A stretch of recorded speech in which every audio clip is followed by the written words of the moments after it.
और मैं आपको बताना चाहता हूँ प्रताड़नाओं के बारे में। ये मामले वैसे बताऊं मैं आपको, छत्तीसगढ़ के कई अफसरों के ऊपर इस चुनाव से पहले, मैं इस चुनाव की बात नहीं कर रहा हूं, कई मामले उच्चतम न्यायालय में लंबित हैं। प्रताड़नाएं कई जगह हुई हैं और लगभग 10 ऑर्डर या 8 ऑर्डर आदेश उच्चतम न्यायालय के आंतरिक रूप से स्टे ऑर्डर्स इन व्यक्तियों को मिले हैं, अफसरों को, छत्तीसगढ़ के अफसरों को, भूपेश बघेल सरकार के अफसरों को। उसमें हम पेश भी हो रहे हैं। अगली तिथि उसकी 22 नवंबर है। अब जो ये नाम आपको बताए जा रहे हैं वो जानबूझकर बिना किसी तथ्य के वो लोगों के नाम लिए जा रहे हैं जो बघेल सरकार के काम में असिस्टेंस देते हैं, मुख्यमंत्री के ऑफिस को सहायता देते हैं।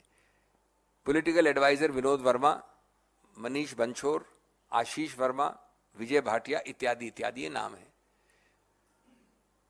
इनके बारे में अभी तक एक तथ्य चार्जशीट पे नहीं दिया गया है। इनको बताया नहीं जाता है कि तुम अभियुक्त हो या साक्ष्य के रूप से बुलाए जा रहे हो, एज ए विटनेस और as an accused. Vinod Verma के यहां रेड करते हैं तो वो कुछ ऐसी चीजें लेते हैं जिसकी रिसीट्स उठाई जाती हैं, 16 साल पुरानी परचेजेस हैं, 16 इयर्स।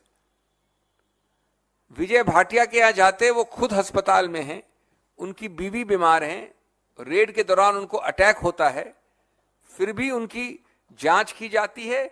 उसके बाद भाटिया जी मुंबई के अस्पताल में भर्ती होते हैं, वहां भी जाकर प्रश्नोत्तर होता है।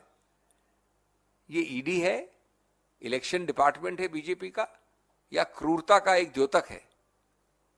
और ये सब होता है लगभग एक ऐसी चीज के विषय में जो 1-1.5 साल पहले से चल रही है। मैं हिंदी में अपनी बात संक्षिप्त में खत्म करने से पहले ये कहना चाहूंगा कि आज ये प्रवर्तन निदेशालय जिसको कहा जाता है, जिसने अपनी पूरी विश्वसनीयता खो दी है, खत्म कर दी है, वो आज झूठ का कार्यालय है, प्रवर्तन कार्यालय नहीं है। पूरी तरह से झूठ का पुलंदा है। तोता अगर किसी को आप कह सकते हैं तो तोता ये है।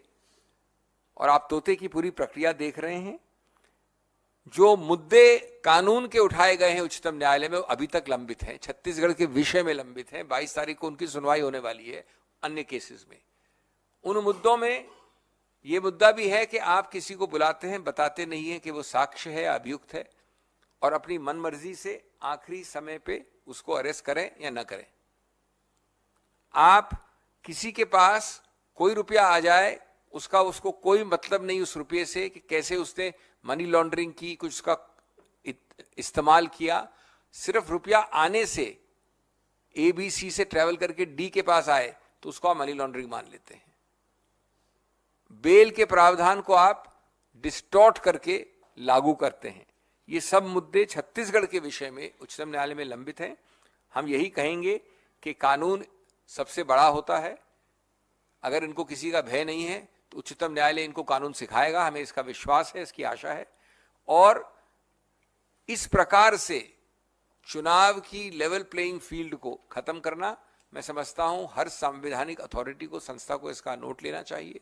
चुनाव आयोग का भी इसमें अधिकार क्षेत्र बनता है कि चुनाव की जो लेवल प्लेइंग फील्ड होनी चाहिए उसको ये बराबरी का नहीं रहने दे रहे हैं।